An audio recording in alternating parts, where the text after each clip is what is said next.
Hello and welcome back to Sullivan County 4-H Learn by Doing Cut Flowers series, and today we're going to talk about when to harvest your flowers so you get the longest vase life, the tools you'll need to use, and how to put an arrangement together, and also how you can show those arrangements at the fair, the requirements that you'll need to show them at the fair. And the first thing that we're going to talk about is when you know it's time to harvest your flowers, because that really does affect the vase life for the flowers.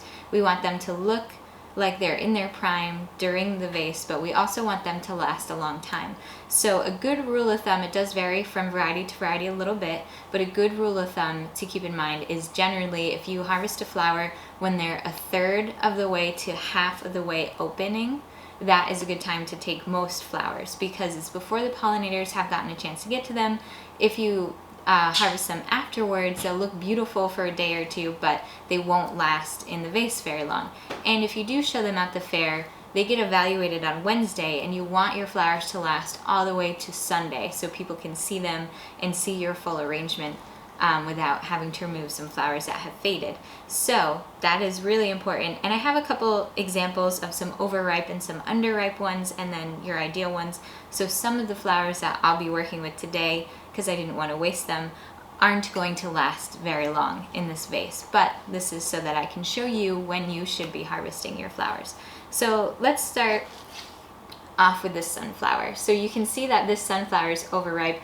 It is has lost quite a few petals since I've harvested it. It was full petaled when I picked it, but if you pick a sunflower that's fully faced like this, pretty quickly it's going to start to drop its petals. And this is a really pretty burgundy color sunflower, but it's just not going to last long in your vase. So there's a couple different things you can do. If you harvested this and you realize it's a little too late because all your petals are dropping out, you can go ahead and just remove all the petals and use this really pretty seed head as a point of interest in your vase, which I might do today.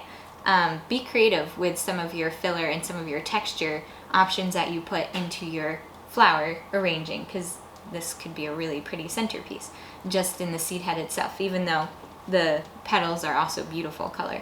This is another type of sunflower, and this sunflower is fully opened here, but if you look on the side, these babies, this isn't as old as that one that I showed you, so it'll hold on to its petals a little bit better, but these little heads on the side, you can see that some of the petals are just starting to come away from the face, and that's really what you're looking for when you pick a sunflower. You want the petals to just barely be opening from the face so that it's in the vase when they fully open. So these will open in a few days, and then they'll be really nice and pretty for the entirety of their vase life. So that is a more ideal stage to pick them in. This is a dahlia, and when you look at the dahlia head on, you can see that it's really, really pretty, very ruffled, but this one is also harvested a little too late. On the back, you can see it has all these kind of dry, crusty leaves like that. That means it's already been pollinated, or it's just old and starting to fade. So you want to make sure with the dahlia, you want to pick these when they're about halfway open, before the pollinators have gotten a chance to get to them, but they don't have these kind of like back petals, because then all the petals start to get loose. I have a couple examples of different cosmos here. Cosmos come in a lot of different structured shapes. You have kind of your more traditional single ones, and then you have your really thick ruffled guys. And for these flowers, fully open, they're not going to last super, super long in a vase. You can see this one is obviously spent. These will look like that probably within the next day, but with cosmos, you want to pick them at what I call a cracking bud stage. So the bud is fully colored up. You can see that it's starting to open, and it's like just barely starting to pop through its little protective shell, and that is called cracking bud stage, and that's how you know that they'll fully open when they're in their vase. Now, with things that have stacked blooms like this, so your snapdragons, foxglove, anything like that, you want to harvest them when they're still about like a third of the top is unopened, because as you can see on this example, this one's a little too old, a lot of the bottom parts of this plant are already done. So when you look at this little guy over here, like the bottom parts are open, but the top portion is still really tight. These guys should open more. You might not get the very top ones to open, but these middle ones, so you kind of want an in between these two.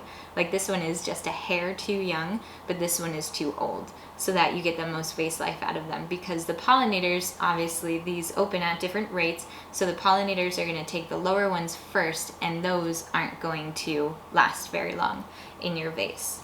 So that's a general rule of thumb with stacked varieties. And then we have this straw flower here, which I like to use straw flowers because they're really pretty, but this one is a little too open. This one is pretty much fully open, so it's not going to last very long in the vase. And this one is about 1/3 of a way open, and this is a good stage to pick them in, again, so that they fully open in your vase.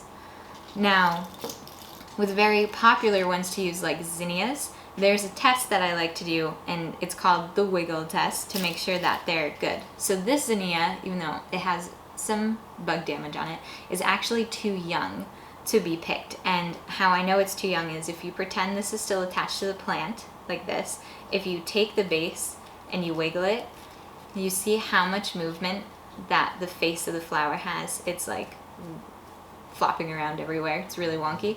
That means that this stem is not fully mature, and it's not going to last very long in the vase. It's just going to flop over. The head of it is just going to flop over.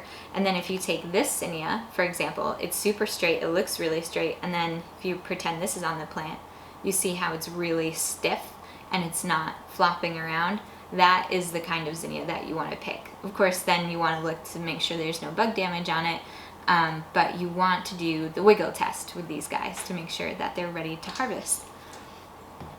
And then just one other type I wanted to mention is one called Illusianthus. And the reason why I wanted to mention these is because most of the time Lizianthus have multiple blooms on the same stalk, and there's a lot of flowers that do that. So it's kind of hard to know when you're supposed to pick them, because a lot of the times the blooms are in different stages. So the general rule with these guys is that when 1/3 of the blooms on them are starting to open, you can harvest them then. And these guys can have very long vase life, and they're really quite pretty. Now you can see this one is spent, but these two are nice and open and really nice stage right now, and we have some buds here that should open in our vase as well. Now, in the case of this one, this guy is older too, not quite as old as this bottom pink one, but this one won't last super long. This one is in a really good stage, and hopefully that last bud will open as well. This really pretty purple one, these ones might not open, but we harvested this guy in a stage where it's still pretty tight, so this head itself will last quite a long time in the vase, and then we'll see if these little guys open. But if they're too small like this one, they probably won't open for you, as opposed to like this guy. That's pretty colored up and should open in a few days. So when you're dealing with something that has a lot of buds on the same branch, that's a general rule, is it looks like if 1/3 of them are going to open within the next few days, that's a good time to harvest them.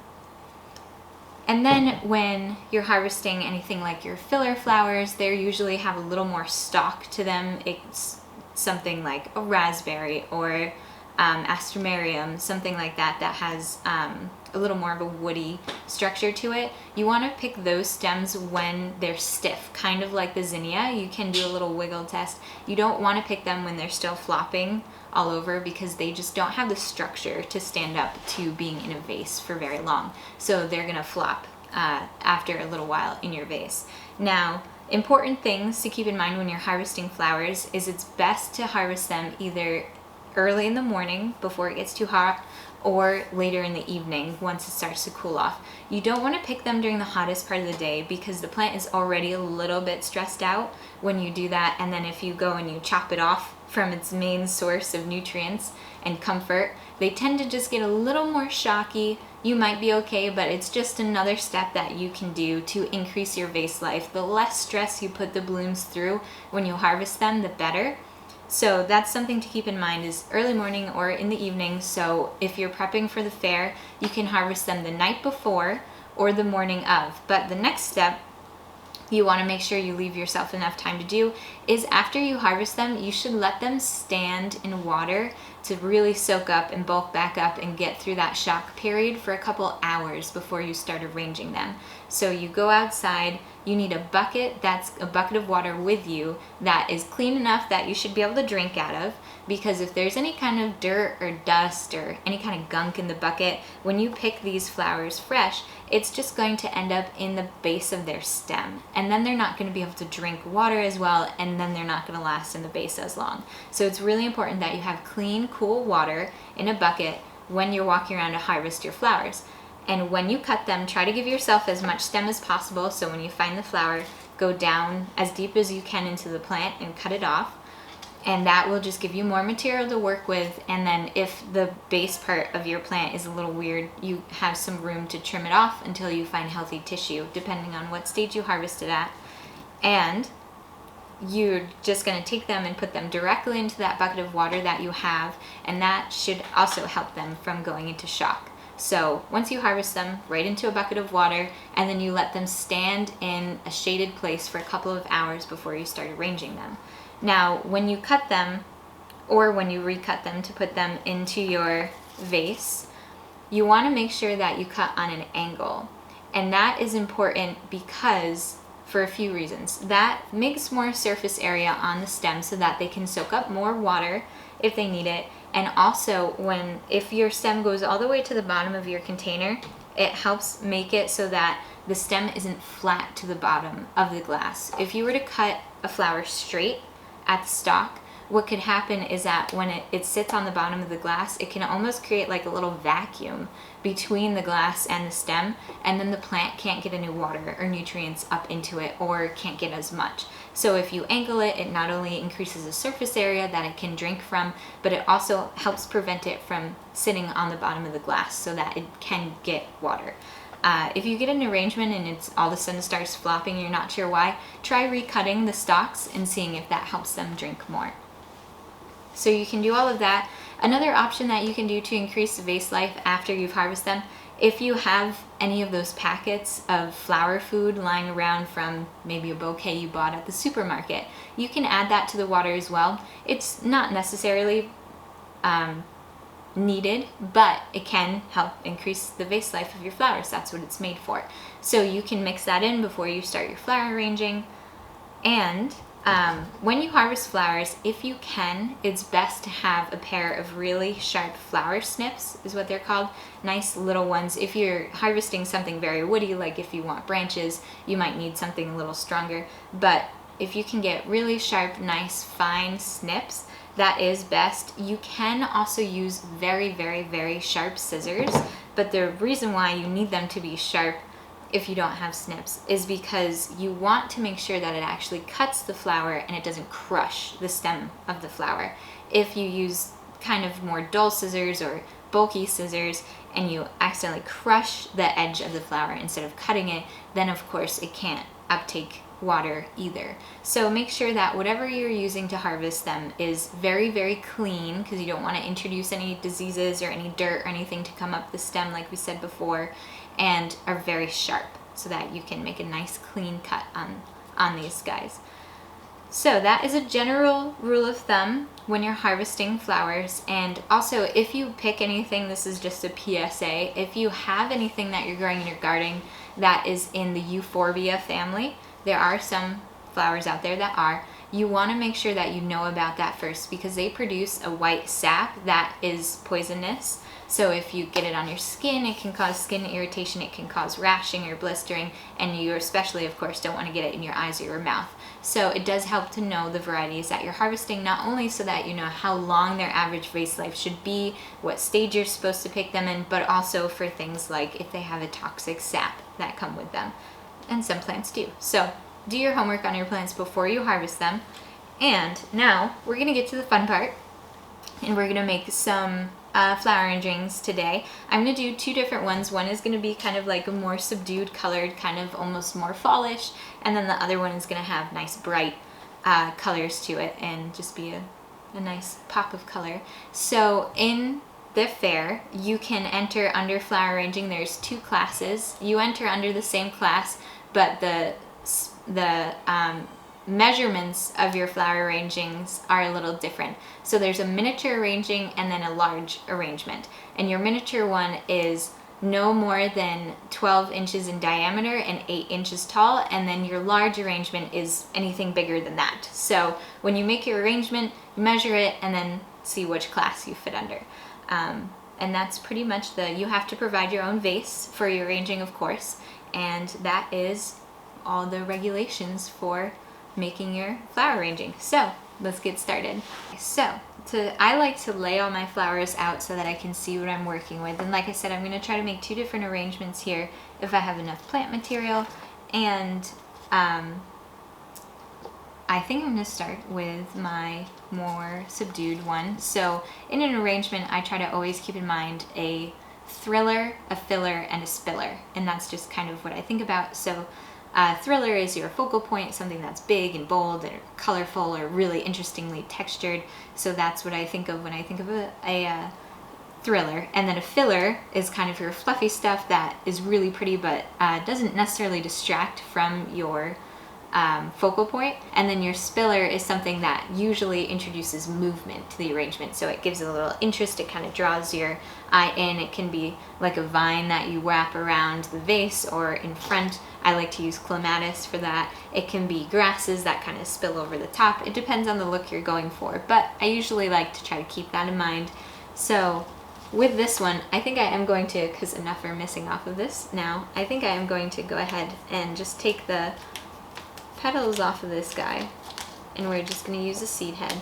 But get really creative with the textures in your flowers. You can use something like a seed head, or different dried elements, really. And he's a little heavy, so it's going to shift a touch. And you just kind of start filling in with what, I'm going to try to do this backwards, so this should be interesting, with what looks good to you. Flower arranging is it's an art form for sure, so it's kind of subjective. There's a few rules that you usually follow as far as like not necessarily having even numbers, having some interest and pops of color, some flow to it, but in a general rule, it's very subjective kind of art form. So try to be creative, think outside of the box when you're arranging, and you'll have a lot of fun with it. You can of course do a very traditional, very tight arrangement, which is also very fun to do, but sometimes it's kind of nice to go a little outside of the box. So I'm just going to keep introducing some items until I feel like this arrangement is filling up nicely. I like to use like these are rose hips. I think they add a really neat texture to an arrangement. So like I said, definitely try some things out, and remember, of course, even if you put something in a vase, you're not committed to it. If you step back and you're like, oh, I don't know about that, you can always remove it, introduce something different. It's totally up to you. This is some grass heads that I have here. This is, I'm going to use kind of as like a spiller effect. Too tall. And that's the other thing, is you kind of, if you give yourself enough length, then it's easier. Some of these stems were a little short, so I have to work those in carefully, but it's nice to have extra long stuff so that you can work with it a little easier and really get, if you want something super, super tall, it's easier to get that kind of height.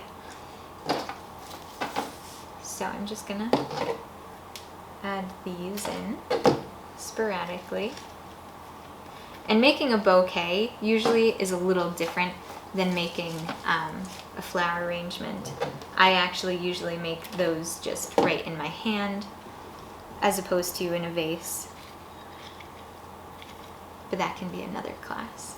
So I have 4 of these right now, so I'm definitely going to add a 5th element. I don't particularly like to see even numbers of things. That's just me. If it looks balanced to you, that's kind of what's important.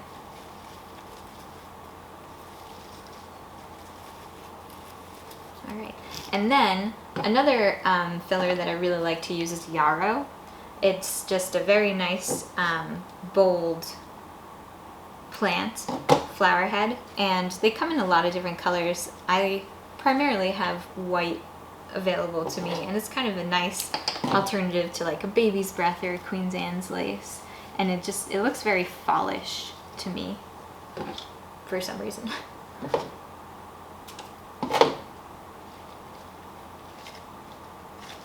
Now I see that I have some leaves that have dropped down below the water line. You do want to make sure that so I'll have to go back in and get those. You want to make sure that you remove the leaves on the lower part of your stalk so that they don't make your water all gummy and dirty, because that can breed bacteria in the water, and then of course that will definitely affect the vase life that you have.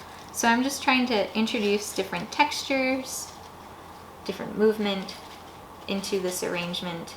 And as it fills up, even if something has a smaller stem, you can kind of then take the opportunity using the other flowers to help you bring them up a little bit.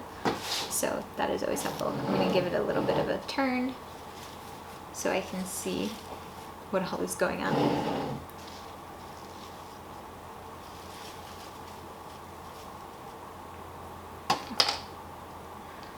Let's see.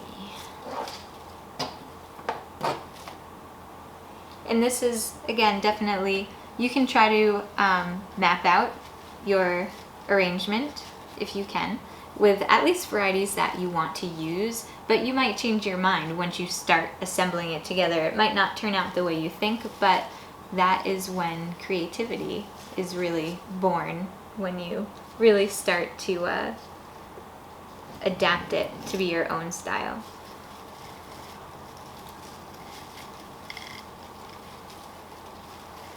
So this sunflower seed head, well, that might work. It's a little bit heavy, so I have to be careful, because it was a big sunflower. I have to be careful where I put it so that it doesn't weigh the whole thing down. And it is something that I could potentially end up editing out. I think it looks a little bit better, more towards the middle. But again, subjective. I try to vary my colors so that the flowers that have similar colors aren't right next to each other. It's nice to have some colors throughout that complement each other, and it just kind of helps your eye move throughout the arrangement as well. Okay. I am starting to think, and this is how this works, and this is why I didn't plan out a perfect arrangement for you today. I am thinking I'm going to remove that sunflower just to see if that was a smaller seed head. I think that, or my vase was larger, I think that that would be a really cool texture to have in there, but sometimes less is more. And you can see now this arrangement kind of looks like it can breathe a little bit better. So what are we going to replace that with is the question. Maybe this really pretty centerpiece like that. Kind of looks a little tropical to me. I don't know if it's the color or if it's the movement of it. You can also get creative with the type of vase that you choose to put your flowers in.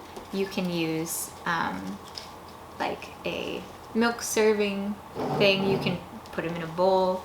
You can get really creative with what you use. A nice waterproof bucket. I've seen them in galvanized buckets before, and that looks really pretty. It's all about the colors and the kind of feel that you're going for. think I'm gonna move this Lizianthus more towards the front to really show it off and bring in a nice different depth of color. Okay, so there you go. And like I said, I'd probably move this into a smaller vase now that I don't have the big bulky sunflower, but it's, I think it's really pretty. It has a lot of movement, it has a lot of textures in it. So again, this is a very subjective kind of art. And this is something too that you can keep adding to as well. Like I might want to add some really strong filler structure in there, which is fine as well. Gives it a little bit more movement and fullness too. But now we're going to, this is just an example, it's not a, you should create your thing this way. It's just to show you some possibilities. So now we're going to do our other one. And I might end up, once my second one is made, I might end up adding some flowers that I have left over to this guy over here. So I definitely want to make the other one now so that I can see if I have some extras. So the thriller in this one will hopefully remain this sunflower. So I'm going to kind of like place it, it's a pretty good height right there. And I'm going to add my fillers first too, because I want some structure to help support this big sunflower.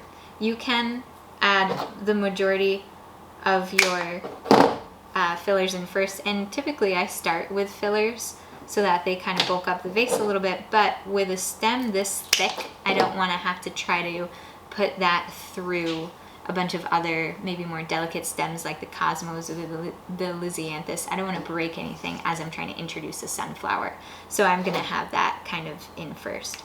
But if you have a thriller that is smaller stemmed, you can kind of do that in a different way than I'm doing it here, so that you can position it really where you want to. Okay, so now I'm going to add just a few more things in. And again, you'll see me just taking leaves off so that it doesn't get too thick, and it also doesn't gum up the water.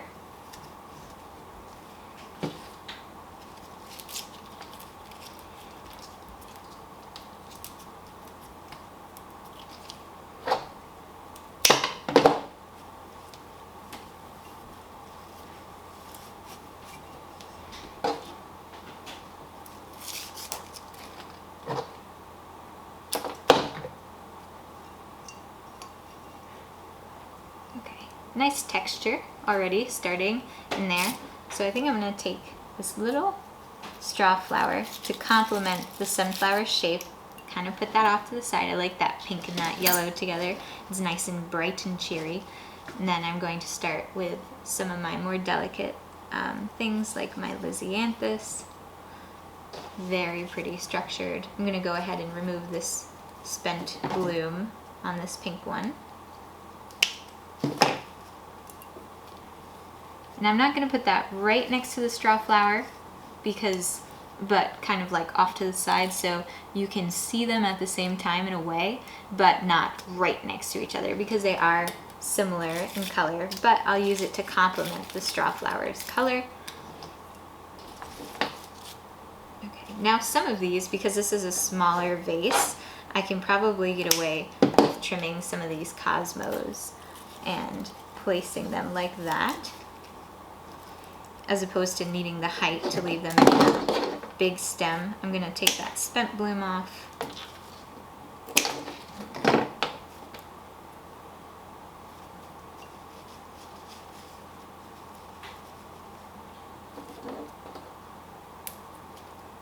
Now this one is kind of interesting because it's on the main stalk, but it still is kind of upright, so it has a funny shape to it. So I might be able to manipulate this to be almost like a spiller, which would be fun. Kind of like that. And now it stands up nice and tall. So evaluate your structure of your plants too, because they might give you something fun like that.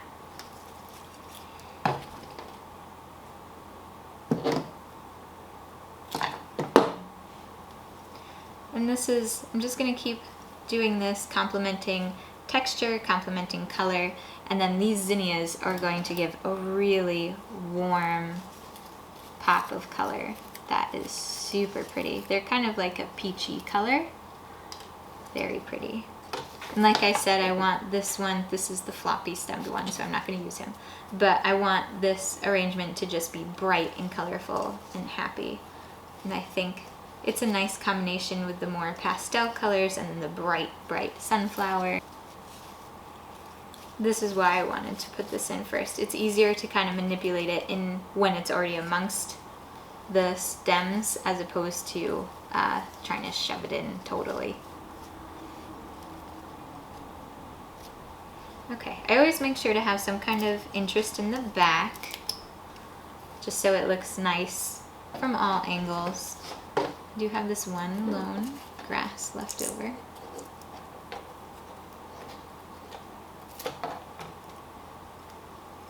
Add some texture as well back here. And you usually make a mess when you make arrangements, so make sure you clean it up after you're all done. But there you have it. So this one, you can see that these look very different from one another. They're just different types of arrangements, but they're both very pretty. This one is kind of thicker, it's packed more full of flowers, if that's the look you're looking for. It's kind of got a lot of colors in it, it's bright. It would definitely add a cheery look to any table. And then this one is more subdued colors, it's deeper tones. It's still very pretty, but it almost has a more romantic look to it with those deeper colors. So there you have it. There's two very different types of arrangements for different purposes and different venues and settings. And I like to kind of think about what these flowers would be used for, where I would put them if I was making them for a holiday gathering, or if I was doing a birthday party. It would be different than, say, a very formal event where everything might be more tight and compact and really neat and tidy. It's fun to make it kind of airy and wild in a way, but it's totally up to you, and that's the whole point of this, is that this is also a type of art. It's very subjective, so have fun with it. Practice, practice, practice, and you'll see what flowers you enjoy working with, the types of arrangements that you like to make, whether you like to make them more open or more traditional, and all of the above is great. And I hope that this has encouraged you to really dive in and start playing around with flowers and making some combinations that you wouldn't necessarily think would work together, but maybe turns out to be really amazing. So just have fun with it and play with it, and practice your skills, hone your skills, try to get a hold of different varieties when you can, and just really learn what you like and what you tend to gravitate towards, and you can't go wrong if you do that. Just one last tip, everyone, and that is really your vessel of choice can make a big difference in how your flower arrangement looks. This is all the same flowers that we had used in the video, and I just grouped them into one arrangement so that they could fit on my table, and you can see how different this arrangement looks compared to the other one that we made. So your vessel of choice can make a big difference on how your arrangement turns out. So just wanted to give you that tip and to keep that in mind. This was made in a old milk serving container with just a pretty little decorative dish underneath it. So definitely spend time on picking your vessel of choice to put your flower arranging in, because it can really change the whole feel of your flowers. So have fun with your flower arranging. I hope to see lots and lots and lots of them at the fair this year. Just really enjoy your time out in nature to bring a little bit of nature's beauty into your home. And of course, they always make lovely gifts if you surprise someone with making them an arrangement. So that is always super fun. So I hope that you've enjoyed this video and it's inspired you to go out and play in your garden today. As always, if you're looking for more video content or more project ideas, check out Cornell Cooperative Extension Sullivan County on Facebook, Instagram, and YouTube. For more information about Sullivan County 4-H, check out the link in the description below. And as always, happy gardening.